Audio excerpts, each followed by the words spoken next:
ஸ்ரீ குருப்யோ நமக. சத்சங்க ஆன்மீக குழும அங்கத்தினர்கள் அனைவருக்கும் திருச்சி கணேசனின் நமஸ்காரங்கள். இன்றும் நாம் 6வது அத்தியாயம் தியான யோகம் பற்றி சிந்திப்போம்.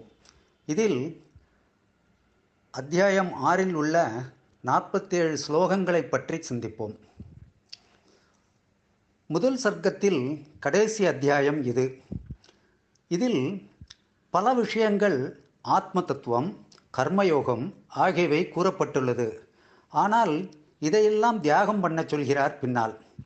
தியாகத்திற்கு உரிய பகிரங்க சாதனம், அந்தரங்க சாதனம், தியான விஷயம், தியான சொரூபம், தியான பலன், மனதின் அலைபாயும் தன்மை மற்றும் அதை நீக்கும் வழிமுறைகள், தியானத்தில் வெற்றியின்றி இறந்தால் அவனின் மறுபிறவி, தியான யோக ஸ்துதி ஆகியவை பற்றி இந்த 47 ஸ்லோகங்களில் கூறுகிறார். பகவான் தியானத்திற்கு பகிரங்க சாதனமாக 3 விஷயங்களை கூறுகிறார். கர்மயோக 15லிருந்து 20வது ஸ்லோகத்தில் தியானம் பண்ண லைஃப் ஸ்டைல் ஒழுங்காக இருக்கணும், சௌரியம் போல் வாழ்ந்தால் நடக்காது. 23 மணி நேரம் வாழ்வு சீராக இருப்பதற்கு 1 மணி நேரம் தியானம் செய்ய வேண்டும் என்கிறார். கர்மயோகம் அனுஷ்டிக்கப்பட வேண்டும். விவகாரத்தில் நடைமுறை ஒழுங்கை சீராக சாப்பிடுவது, பேசுவது, நடப்பது, நடுநிலைமையாய் எங்கும் எதிலும் எப்பொழுதும் இருப்பது. தன்னம்பிக்கை, ஆத்ம விசுவாசக, நிச்சயமாக என்னால் தியானம் பண்ண முடியும். குரு, இறைவன், பெற்றோர் இவர்களின் அருள் என்று நினைத்து செயல் புரிய வேண்டும். தியானம் செய்கிறவன் கடைபிடிக்க வேண்டியவை. அந்தரங்க சாதனம், தியானத்திற்கு சமீபத்தில் உள்ள அந்தரங்க சாதனம்.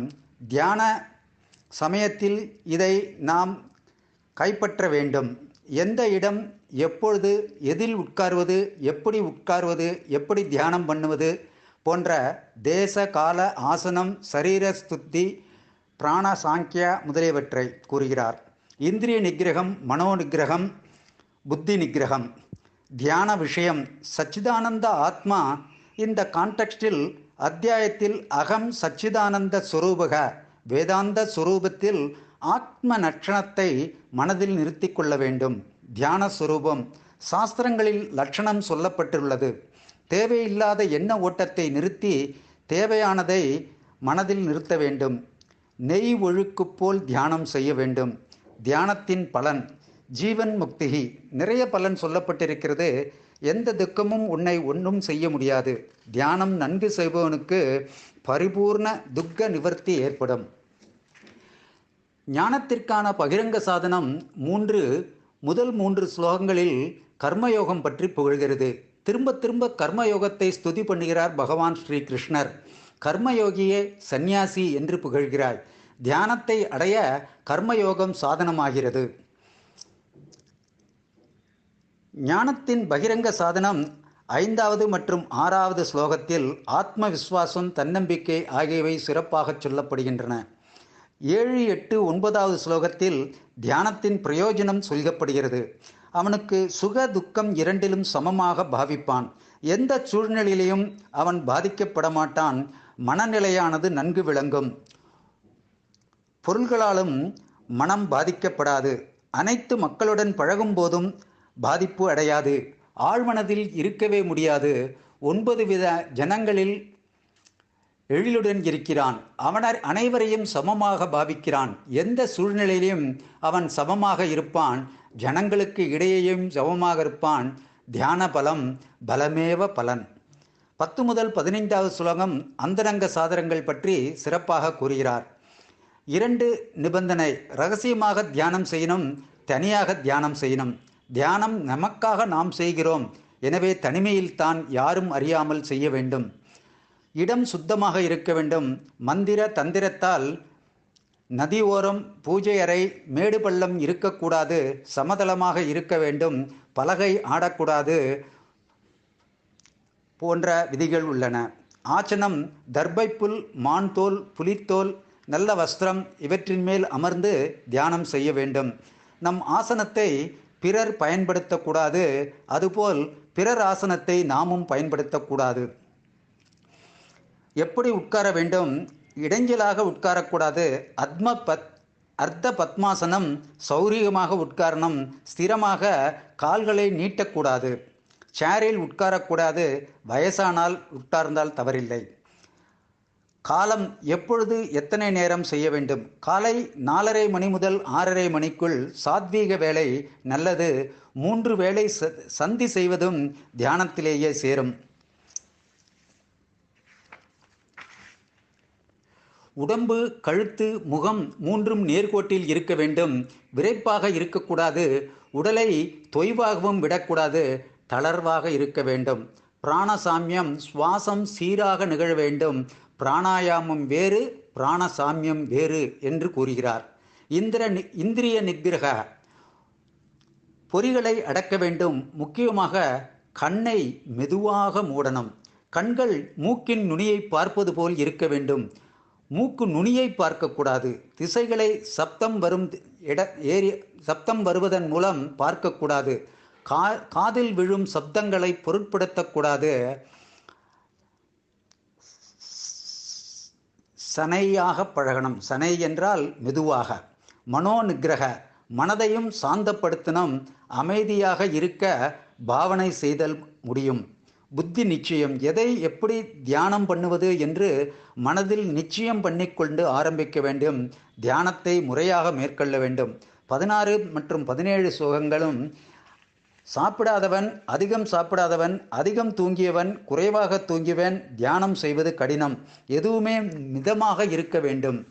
18 மற்றும் 25வது ஸ்லோகத்தில் தியான விஷயம். இரண்டும் மனசை எதுவோ படித்தோமோ அதை விடாமல் பண்ண வேண்டும். சொரூபம்தான் விசேஷம். நிர்குண பிரம்மன் தேவை.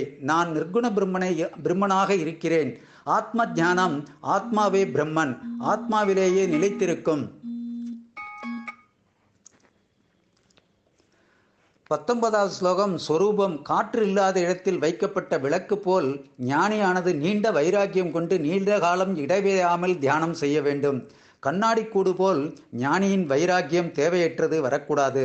பிரம்ம ஞானி என்ற பெயரிலே ஸ்லோகமே உள்ளது.